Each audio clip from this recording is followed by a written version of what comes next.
எனக்கு ஒரு வார்த்தையை ஆண்டவர் கொடுத்தாங்க. நான் ஒரு வாடகை வீட்டில் குடி போறேன். எத்தனை முறை சொல்லியிருக்கிறேன் இந்த செய்தி எப்போதும். ஆண்டவர் பாருங்க, என்னை தேடி ஒரு ஊழியக்காரர் மூலமா எனக்கு வந்தாங்க. நான் உடைஞ்சு போயிருக்கிறது கர்த்தருக்கு தெரிஞ்சிச்சு. ஊழியம் வேணாம் முடிவெடுத்தது கர்த்தருக்கு தெரிஞ்சிருச்சு. தஞ்சாவூர் எவ்வளவு பெரிய ஊரு. நான் போய் வீடு பாருங்க. எங்க அப்பாவுடைய கூட பிறந்த அக்கா அவங்க வீடு பார்த்தாங்க. அவங்களுக்கு தெரிஞ்ச யாரோ ஒருத்தர் வீடு. அவங்க ஒரு சர்ச்சைக்கு போறாங்க. நான் போற அன்னைக்கு கரெக்டா அந்த வீட்டுல ஒரு ஜாபம் கொடுத்தாங்க. இது எல்லாம் தற்செயலா இல்லாத முன் தீர்மானிக்கப்பட்டேன். என் புள்ள வருவான், இவ்வளவு வேதனையோடு வருவான், கேள்வியோடு வருவான். மனிதர்கள் அவரை பந்தாடி இருப்பாங்க, மனிதர்கள் அவரை காயப்படுத்திருப்பாங்க, மனிதர்கள் அவரை தோற்றாங்க, மனிதர்கள் அவரை மனமடி பார்க்கிறாங்க. ஆனா என் பிள்ளைய நான் தேடி வருவேன். எனக்கு ஆண்டவர் மேல வெறுப்பு. அந்த வீட்டுல உள்ளவங்க, தம்பி ஜாமான் தான் இறக்கி வச்சிருக்கீங்க,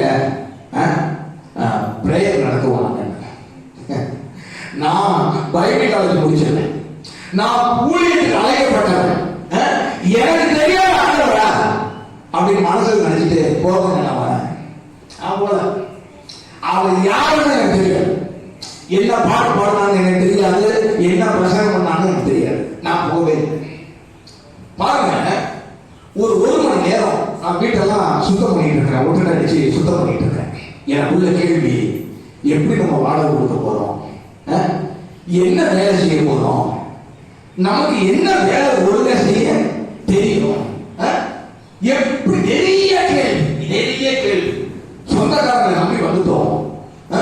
எத்தனை நாள் நம்ம இந்த ஊர்ல இருக்க முடியும்? நிறைய என் மைண்ட்ல ஓடிட்டே இருக்கு. ஊழியத்தை அழைப்பு மேல இருக்கு. பைபிள் காலேஜ் முடிச்சிருக்கிறோம். நல்லா கவனிக்கிறீங்களா? Bible college முடிச்சிருக்கிறேன். பேரை தோற்றிருக்கிறேன். ஜோமணி செவப்புக்காக திறந்திருக்கு. எவ்வளவு அற்புதங்கள் செய்திருக்கிறாரு.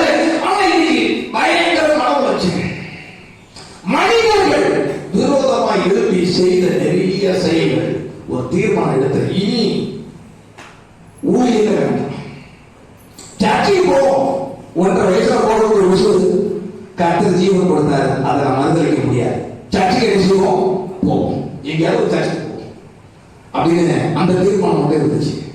இப்படி யோசிச்சு இருக்கும் போது அந்த குடும்பம், எங்க வீட்டுல இன்னைக்கு ஒரு கிறிஸ்தவங்க குடி வந்திருக்கிறாங்க. அவங்களுக்கு ஜோம் பண்ணுறாங்க. அவங்க அழைச்சி விடுறாங்க. நல்லா கவனிங்க. நான் விறுவிறுக்க அந்த விளக்க மாற்ற வச்சு இந்த ஒட்டடை எல்லாம் அடிச்சுட்டு இருக்கிறேன். அவர் பார்த்தோன்னே விளக்கமாறு கீழே போட்டேன். உண்மையை சொல்றேன், அவருக்கு நான் ஸ்தோத்திரமே பண்ணேன். நான் பார்க்காத பாஸ்டரா டிஜிஎஸ் தினகரன் அவருடைய கூட்டத்தில் எத்தனை முறை அட்டன் பண்ணியிருப்பேன். எஸ்ஐகே ஃப்ரெண்ட்ஸ் அவருடைய கூட்டத்தில் எத்தனை முறை அட்டன் பண்ணியிருக்கிறேன். எவ்வளவு பெரிய பெரிய ஊழியக்காரங்க தலையை கை வச்சு தீர்க்கதரிசனம் சொல்லியிருக்கிறாங்க. இவர் என்னத்த ஜோம் பண்ண போறாங்க. அந்த ஊழியக்காரர் கொஞ்ச நேரம் அதே பார்த்துட்டே இருந்தேன். ஒண்ணுமே பேசல, அப்படியே பார்த்துட்டே இருந்தேன். நெருங்க ஆரம்பிச்சாரு. ஊழியம் வேணாம் முடிவு பண்ணில. எப்படி எடுத்தோமே ஊழியம் வேணாம் முடிவு பண்ணில. நீ முடிவு பண்ணிட்ட தம்பி, கர்த்தர் முடிவு பண்ணல.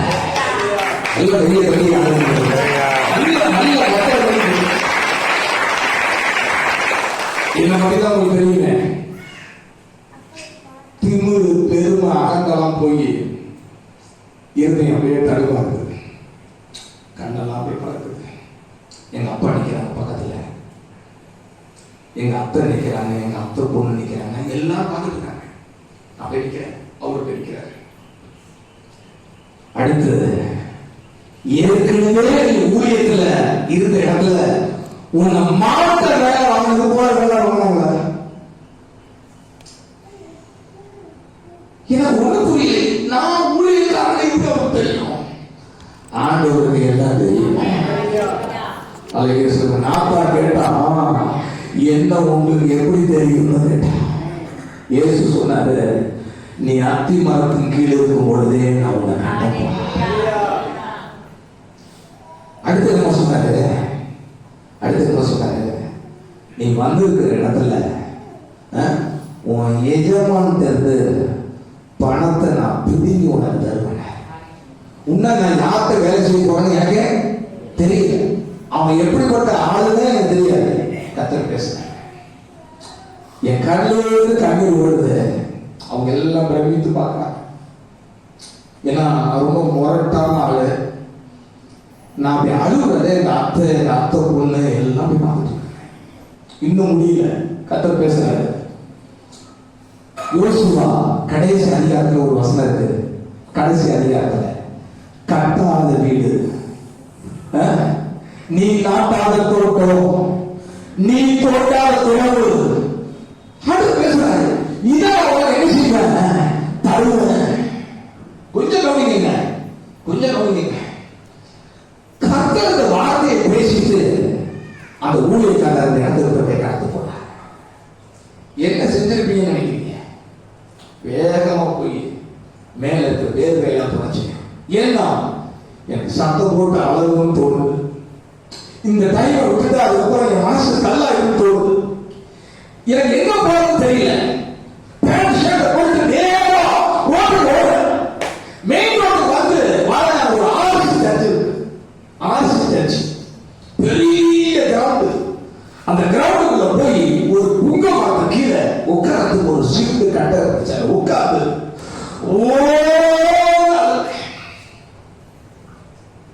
அழுதுட்டு நல்லா கவனிங்க.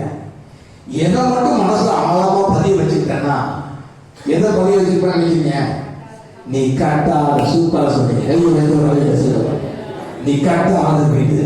அந்த வசனத்தை வாசிக்க எனக்கு ஆண்டவர் கொடுத்த இந்த வார்த்தை. யோசுவா கடைசி அதிகாரத்தில் வாங்க. யோசுவா கடைசி 24வது அதிகாரம் 13வது வசனத்தை வாசிக்க கேட்போம். அப்படியே நீங்கள் பண்படுத்தாத தேசத்தையும் என்னவா நீ பண்படுத்த அந்த தேசம் நீங்கள் கட்டாத பட்டணங்களையும் நீ கட்டாத பட்டணம் உங்களுக்கு கொடுத்தேன். அவைகளில் குடியிருப்பீர்கள். நீங்கள் நடாத திராட்சை தோட்டங்களின் பலனையும் ஒலிவ தோப்புகளின் பலனையும் புசிக்கிறீர்கள் என்றார். நான் எப்படி போயிருக்கேன்? நல்ல ஜோம் மணி உபவாசம் இருந்தல்ல, ஒரு விசுவாசியா நான் சர்ச்சில் வளர்த்தேன். அந்த நிலைமையில போயிருக்கேன். இனி இந்த ஊழியர் வேண்டாம், இனி இந்த பாஸ்டர் வேண்டாம். ஒரு சபையை உட்காந்து ஒரு வேலை செய்வோம், சம்பாதிப்போம், காணியை போடுவோம், முடிஞ்ச ஊழியத்தை அந்த சபையில செய்வோம். எனக்கு ஊழியர் வேண்டாம். நான் கர்த்தர் பேசுறாரு. நீ கட்டாத வீடு, நீ நாட்டாத தோட்டம், இதுல நீ குடியிருப்ப, இதை நீ புசிப்ப. நான் கேட்கிறேன், உடனே பாருங்க. அடுத்த நாள் நடக்கல, அடுத்த வாரம் நடக்கல, அடுத்த மாசம் நடக்கல, 6 மாசம் கழிச்சு நடக்கல, சில வருஷங்கள் நான் கடக்க வேண்டியது இருந்துச்சு. நாங்கள் வேற அவ்வளவு வழிதாங்க. ஆண்டவர் சொன்னபடி அந்த மனுஷன் பணத்தை பிடிக்கி தந்தா. இந்த மாசம் சம்பளமே கிடையாது, ஓடிக்கும். என்ன பார்த்து நீ யார்கிட்ட பேசுறன்னு தெரியல. அன்னைக்கு அப்படிதான் பேசணும், இன்னைக்கு பேசுறது வேலை பார்த்துருக்கோம். அன்பு மட்டும்தான். என்னன்னு ஆண்டவர் வீடு தேடி வந்து பணம், வீடு தேடி சம்பளம் கிடையாது, ஓடிக்கொண்டு சொன்ன மனுஷன் வீடு தேடி வந்து கவர்ல வச்சு சம்பளம். என்ன நடந்துச்சு எனக்கு இன்னை வரைக்கும் தெரியாது. ஆனா பாருங்க, சில வருஷம் அவ்வளவு வேதனை. இந்த உடனே சொல்லுவா, இந்த மாசம் எப்படி வாடகை கொடுக்க போறேன், அழுதுகிட்டே ரோட்ல போறேன். போகும்போது எங்க அப்பாவுடைய ஃப்ரெண்டு என்னை பார்த்து, டேய் எப்படி இருக்கிற என் வீட்டுக்கு அழைச்சிட்டு போறேன். போனேங்க, என்னென்னமோ சாப்பாடெல்லாம் உங்க அப்பா ரொம்ப க்ளோஸ் ஃப்ரெண்டா, நீங்க இங்க வந்திருக்கிறத எனக்கு ரொம்ப சந்தோஷம்டா, தொடர்ந்து அடிக்கடி வீட்டுக்கு போனா. பார்த்தா அவங்க வீட்டுல 2-3 பேர் இருந்து மெழுகு மெழுகுபத்தி தயார்படுறாங்க. இது என்னன்னு கேட்டேன். இல்லை, இது வீட்டில இருந்தே இந்த வேலை செய்யலாம்டா, நல்ல ஒரு வருமானம் வருது. நான் உடனே எனக்கு இது மாதிரி ஏதாவது பண்ணி கொடுங்க, நான் ஏதாவது செய்யறேன். உடனே ஒரு அட்ரஸ் கொடுத்தாரு, அங்கே ஃபோன் பண்ணினேன். அவங்க சில பொருள்கள்லாம் எனக்கு அனுப்பி தந்தாங்க. இவர்கிட்ட அந்த மெழுகு எப்படி தயார் பண்ணுறதுலாம் கற்றுக்கிட்டேன். கண்ணீரோடு சொல்லுவேன், 9 மணில இருந்து விடிய உட்காந்து நான் மெழுகு தயார் பண்ணேன். எப்படியாவது நான் வாடகை கொடுக்கணும், நான் சாப்பிடணும், என் வாழ்க்கையில நான் தோற்றக்கூடாது. அப்ப திருப்பி அந்த ஆபீஸுக்கு போய் இது மாதிரி இவ்வளவு மெழுகு தயார் பண்ணி நான் வச்சிருக்கிறேன், இந்த அட்ரஸ்ல நான் பார்த்தேன்ல, இதை அனுப்பி கொடுத்தா சம்பளம் தருவீங்கன்னு அவன் ஃபோன் பண்றேன். இல்ல தம்பி, அந்த இதெல்லாம் முடிஞ்சு போச்சு, நீங்களே செஞ்சு நீங்களே வித்துங்க. ரொம்ப கௌரவமா வாழ்ந்துவேன். எங்க அப்பா அம்மா 2 பேரும் அரசாங்க பள்ளியில வாதியாரா பணியாற்றுறாங்க. வீட்டில் அவ்வளவு செழிப்பா வாழ்ந்துவேன். ஒரு மூட்டையை எல்லா மெழுகுபத்தி எடுத்துக்கிட்டு இதை நான் எங்க போய் விற்பேன்? எந்த சர்ச்சில் போய் அழுகுன்னு சொல்ல பார்த்தீங்களா? அதுதான் தஞ்சாவூர்ல மிகப்பெரிய ஆர்சி சர்ச். அந்த ஆர்சி சர்ச்சில் போய் ஒரு சாயங்கால நேரம் ஒரு சாக்கை பிரிச்சு நான் தயார் பண்ண எல்லா மெழுகுபத்தியும் நான் எடுத்து வச்சுட்டே இருக்கேன். ஒரு ஆள் வந்து சிரிச்சா, யார் நீ புதுசா இருக்கிற? அவன் பாருங்க, கலர் கலரா மெழுகுபத்தி வச்சிருக்கான். மஞ்சள் colour, rose colour, colour colour. நான் எல்லாம் வெள்ளையா வச்சிருக்கேன். அவங்க வருகிறவங்க அந்த கலர் மெழுகுபத்தி வாங்கிட்டு அந்த கோயிலுக்குள்ள போறாங்க. ஒரு மெழுகுபத்தி கூட எனக்கு என்ன செய்யுங்க, நான் வீட்டுக்கு எப்படி வந்து நினைக்கிறீங்க? அழுதுட்டே வீட்டுக்கு வந்தேன். இப்போ இருக்கிறவங்க அன்னைக்கு கோபம், அந்த மூட்டையை தூக்கி ரோட்ல ஒரு இடத்துல தூக்கி விசிறிட்டு எவனா எடுத்து போறான். விசிறிட்டு அழுதுட்டே வீட்டுக்கு வந்தேன். வரும்போது எனக்கு என்ன ஞாபகம் வந்துச்சு, நீ கட்டாத வீட்டு கையை உயர்த்தி ஒரு அலையில சொல்லுவா, நீ நாட்டாத திராட்சை போட்டு, நீ தோண்டாத. இதை சொல்லிட்டு, ஆண்டவரே நீங்க பொய் சொல்லாததே மலையில சொல்ல பார்ப்போம். இது இப்ப நடக்கல, இது என் பக்கத்துல இல்லை, ஆனா சத்தியமா ஒரு நாள் இதை நான் அனுபவிப்பேன். நீங்க உயர்ந்த ஒரு மலையில சொல்லலாம். எத்தனை பேர் நம்புறீங்க? ரொம்ப நாள் என்னால் இருக்க முடியல. திருப்பி மயிலாடுதுறை வந்தேன். கர்த்தருடைய பெரிய இறக்கம், ஒரு நல்ல ஒரு ஊழியர் கிடைத்தார். ஸ்ரீபன் என்ற ஒரு தோழர், அவங்களோட நான் இணைத்து கொண்டேன். இரவும் பகலும் அங்கேதான் இருப்பேன். ஒண்ணு வீட்டில் இருப்பேன், இல்லை சர்ச்சில் இருப்பேன். ஒண்ணு வீட்டில் இருப்பேன், இல்லை பாஸ்டோட இருப்பேன். இதுதான் என்னுடைய வேலை. என்னை ஜெபத்தில் கற்றுக் கொடுத்தார். ஆண்டவர் என அபிஷேகித்தார். அந்த கூட்டத்திற்கு, அவர் நடக்கிற கூட்டத்தில் ஜெபராஜர் என்ற ஊழியக்காரர் வந்தார். அவர் மூலமா கர்த்தருடைய வார்த்தை இன்னும் எனக்கு வெளிப்பட்டது. இயேசுவின் நாமம் மகிமைக்காக சொல்றேன். அப்படி இருக்கும்போதுதான் பொம்மையிலிருந்து ஒரு செய்தி வருகிறது, ஒரு போதகர் வேண்டும் என்று. அப்பொழுது ஒரு ஊழியக்காரர் என்னை தேடிட்டு வராரு.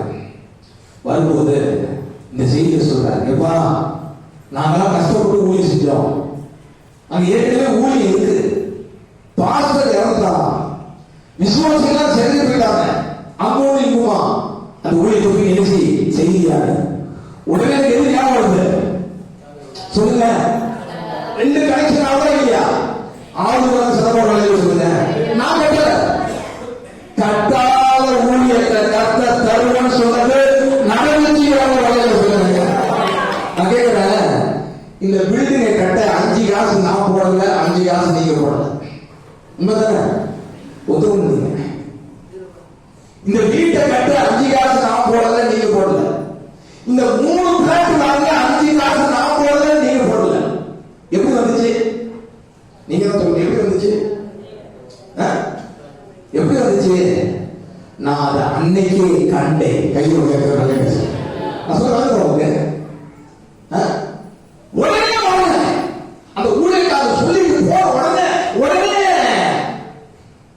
வீட்டு வாடகை கொடுக்க கஷ்டப்பட்டேன், செய்யக்கூடாத வேலை செஞ்சேன், போய் ஒரு சர்ச்சு வாசல்ல நின்று உட்கார்ந்து நிக்கிறேன், ஒருத்தரும் வாங்கல, நிறைய வேலை செய்யற பிரச்சனை அடிக்க வராங்க, வெளியே வந்துச்சு. நானும் நாம மைண்டா சொல்றேன், மனுஷன் தோத்து போனான், மனுஷனுடைய திட்டம் தோத்து போனது, பிசாசு தோத்து போனான். கர்த்தர் என்ன சொன்னாங்க? அது நான் செஞ்சது என்ன தெரியுமா? ஒன்னே ஒண்ணுதான். அவ்வளவு கஷ்டப்படி அவ்வளவு நீந்த, அவ்வளவு அவமானம், அவ்வளவு கேவலம், வாழ்க்கை அவ்வளவு பாடுபட்டேன். வச்சிருந்த வண்டியை வித்த, எந்த வண்டியில கேட்டா போனா அந்த வண்டியை வித்து வாடகை கொடுத்தேன். ஆனாலும் இந்த வசனம் சொல்லுகிற மாதிரி எதிரே இல்லை. எப்படி திரும்ப வாசிப்பா? தூரத்துல அவைகளை கண்டு. திரும்ப வாசிங்க. எதிரே 11:13. இவர்கள் எல்லாரும் வாக்குத்தத்தம் பண்ணப்பட்டவர்களை அடையாமல். உங்களை கெஞ்சி கேட்டுக்கிறேன், உங்க சூழ்நிலை நீங்க எவ்வளவு மோசமா இருந்தாலும் நான் சொல்றேன், உங்களுக்கு ஒரு ஆழமான ஒரு பார்வை கர்த்தர் தருவார். அதை சொல்ல பார்ப்போம். ஒரு ஆழமான பார்வைய கர்த்தர் உங்களுக்கு தருவாங்க. இவர்கள் எல்லாரும் வாக்குத்தத்தம் பண்ணப்பட்டவர்களை அடையாமல் தூரத்திலே அவைகளை கண்டு. நான் வீட்டுல போய் பல மணி நேரம் அதை கொடுத்து தியானி, தூரத்துல அவைகளை கண்டு. விசுவாசியே, இந்த 2026 குருடலா இருப்பார்கள். தப்பா நினைச்சுக்காதீங்க, நம்ம நிலமா பாதிக்காம. கர்த்தர் இந்த வருஷம் உன் பார்வையை மாற்றுவாராக. அல்லையே சொல்ல பாருங்க, சத்தமா சொல்ல பாருவோம். உன் பார்வையை கர்த்தர் என்ன செய்வாராக? மாற்றுவாராக. நான் இன்னும் ஏன் உயிரோடு இருக்கேன்? இன்னும் உயிரோடு இருக்கேன். எல்லாம் முடிஞ்சதில்ல, இன்னும் தூரத்து செய்தி இருக்கு. நீங்க ஒன்னே ஒண்ணு நடக்கணும்னு நான் விரும்புகிறேன். என்ன தெரியுமா? அப்போஸ்தலர் புத்தகத்துல ஒரு மனுஷன் அப்படியே புறப்பட்டு போனான். கர்த்தருடைய வல்லமை அவன் மேல வந்துச்சு. அந்த மனுஷன் அங்கேயே விழுந்தான். கண்ணு 2 குருடா போயிடுச்சு. இப்ப பாருங்க, பைபிள் என்ன தெரியுமா இருக்கு? அவன் போய் ஜோம் பண்ணான். என்ன ஜோம் பண்ணாலும் தெளிவா எழுதல. நான் ஜோம் பண்ணான். ஜோம் பண்ணும் பொழுது கர்த்தர் அனனியா என்ற ஒரு தீர்க்கதரிசி அனுப்புகிறாரு. அந்த தீர்க்கதரிசி அவன் மேல கை வைத்த பொழுது அவன் கண்கள் இருந்து என்ன விழுந்துச்சான்? செதில் விழுந்துச்சு. அவன் பார்வை அடைந்தான். நான் சொல்றேன், ஏதோ ஒரு செதில் என்ன பண்ணிருக்குங்க, உங்களை காண விடாதபடிக்கு என்ன பண்ணிருக்குங்க, அடைச்சிருக்கு. நீங்க ஜபத்துல ஆண்டவரே, அனனியாவுடைய கையில உங்க கையை மேல இன்னைக்கு வருவதாக. எத்தனை பேருக்கு அப்படி ஜெபம் போறீங்க? பைபிள் சொல்லுது, அனனியா தலையில கை வைத்த பொழுது அவன் என்ன பண்ணான்னு போட்டுருக்குங்க, பார்வை அடைந்தான். கையை உயர்த்த அவன் பார்வை அடைந்தாங்கிறது எப்படி புரிஞ்சுக்கணும்?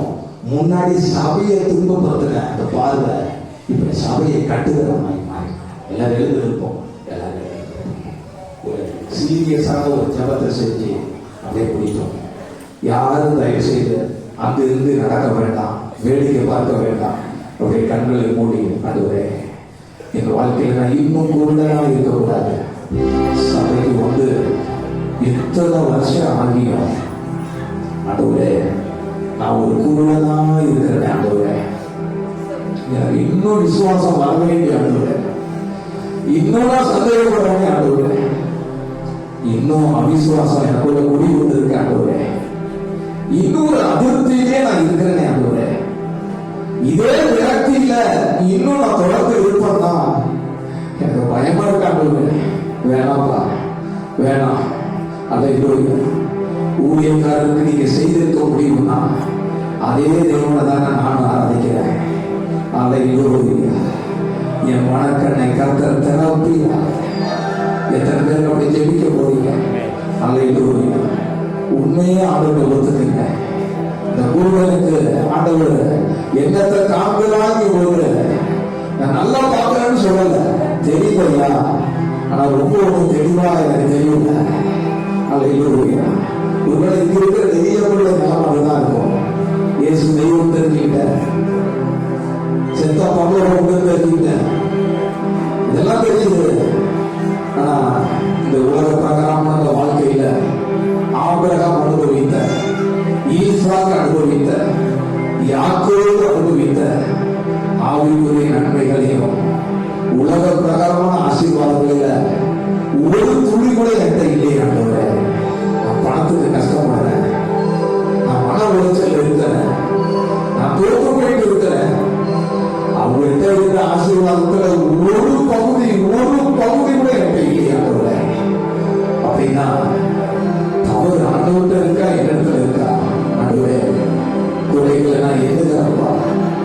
எனக்குள்ள எப்படி அந்த சவுல் அந்த தலையில கை வைக்கும் பொழுது அந்த செதில் வந்து கீழே விழுந்துச்சுன்னு இருக்கு. என் மனக்கடியும் பல விதமான செதில்களை வச்சு சாத்தா மூடி போட்டுட்டான். எனக்கு நீங்க ஒரு விடுதலை வேணும், ஒரு சின்ன ஜபத்தை மட்டும் சீரியஸா கர்த்தர் நேருக்கு நேராக உன் கூட இருப்பார்னா நீ எப்படி கேட்பாங்க? சீரியஸா இந்த நிலவு நீடிக்க வேண்டாம். எனக்கு அந்த வாரம் இருக்கு, எனக்கு அந்த வாரம் இருக்கு, எனக்கு அந்த வாரம் இருக்கு. நீ தரித்திர உன் வாழ்க்கையிலிருந்து மாறணுங்கிறது தேவனுடைய திட்டம்.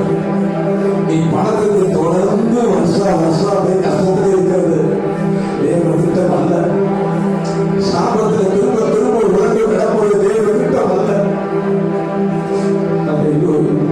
எந்த நல்ல காரியமும் நடக்காம அப்படியே தேங்கின நிலைமையில் இருக்கிறது. இதெல்லாம் எதை குறிக்கிறது? ஏதோ ஒண்ணு என் பரிசுத்தவர்கள் காண்கிற கண்கள் எனக்கு இன்னும் இல்லை.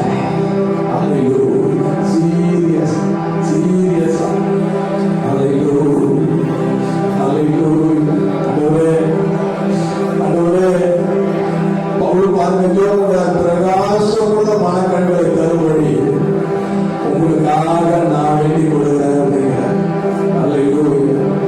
நானும் சொல்றேன், உங்களுக்கு பிரகாசமான கண்களை கர்த்தர் தரணுங்க. இப்ப இருக்கிற வாழ்க்கையில திருப்தி அடைஞ்சிடாதீங்க. இப்படியே வாழ்ந்துட்டு சுத்தக்கூடாது. எத்தனை பேர் ஆசைப்படுறீங்க? நீ கட்டாத, நீ நாட்டாத, நீ தோண்டாத துறவு. நீ நினைச்சு கூட மாறாத ஆசீர்வாதம் உன் சொந்தத்துல, உன் உடன் பிறந்தவர்கள்ல யாரும் அனுபவிக்காத கர்த்தர் உனக்காக வச்சிருக்கிறார். அது எத்தனை பேர் முதல்ல நம்புறீங்க? அதை அறிக்கை செய்யுங்க. நான் நம்புறேன். ஒருவேளை அது என் பக்கத்துல இல்லாம இருக்கலாம், ஆனா இல்லைன்னு ஒரு முடிவுக்கு நான் வரவே மாட்டேன். எனக்கு அந்த பார்வையை நீங்க தரணும். தூரத்தில் அவைகளை கண்டு அதுதான் திரும்ப வசனத்தை நான் எடுத்து காமிச்சேன். பழைய பாட்டுகளும் தூரத்து செய்தி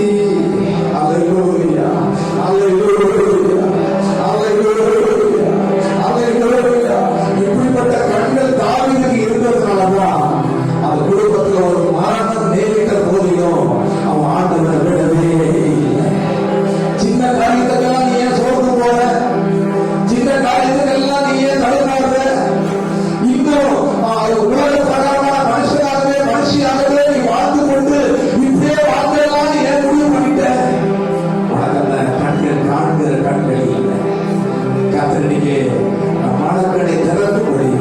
அதை உங்க வலது கையை முடித்த உங்க தலைமையில கை வைத்து பிரகாசமான மனக்கடை எனக்கு தந்து அருள்கிறார். அனனியா சவுல் மேல கை வைக்கும்படி என் மேல உங்க தலைமுறை கரத்தை வச்சிருக்கப்போ நான் சொல்லுவேன். உங்க மனக்கடை கரத்தை திறந்துட்டாருன்னா நீ அதிர்ச்சியாகப்படி ஒரு காட்சி நீ பார்த்தே ஆகும். ஆகாத குறித்து பைபிள் எழுதியிருக்கு. இந்த மனாபுரத்துல தண்ணி இல்லைன்னு சொல்லி செத்துவோங்க ஒரு முடிவுக்கு வந்து உள்ள சாகுறத நான் பார்க்க மாட்டேன். அவனுக்கு தெரிஞ்சுட்டு உள்ள முதல்ல சாகும், ரெண்டாவது நான் சாகுவேன். நீரும் அங்கதான் இருக்கு. ஆனா ஆகாருக்கு தெரியவே இல்லை. பைபிள் போட்டிருக்கு, கர்த்தருடைய கண்களை திறந்தார்கள். அதுக்கப்புறம் பாருங்க, அந்த பிள்ளைக்கும் தாய்க்கும் வேண்டிய தண்ணியை தந்தாங்க இல்லை. நீர் கர்த்தர் தந்து கொடுத்தாங்க. நீ ஏதோ ஒரு கொஞ்சம் ஆசீர்வாதம் இது கிடைச்சா போதும், இது நடந்துட்டா போதும்னு நினைக்கலாம். ஆனா கர்த்தர் உனக்காக நீரூற்றையே வச்சிருக்கிறார்னு என்னோட சேர்ந்து நம்புற ஒரு சிலர் இருப்பீங்களா? நீ கூச்சலிட்டு ஆட்கள் போல நாம நம்புறேன் சொல்வா.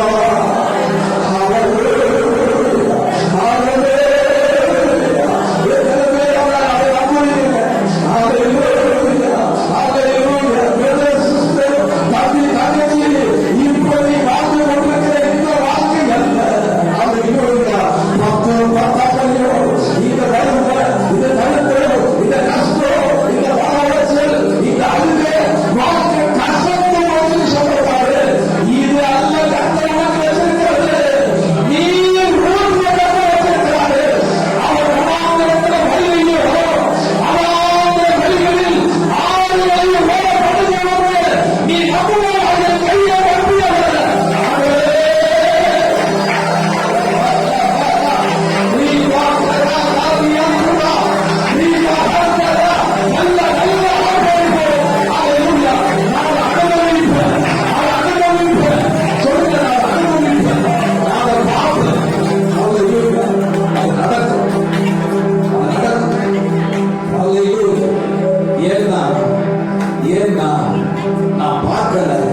பார்க்கிறோம் நம்மோடு இருக்கிறவர் அதிகம்.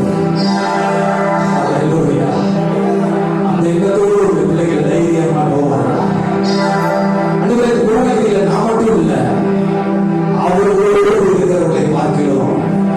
என்னோடு இருக்கிற தேவன் பெரியவர், என்னோடு இருக்கிறவர் அதிகம்.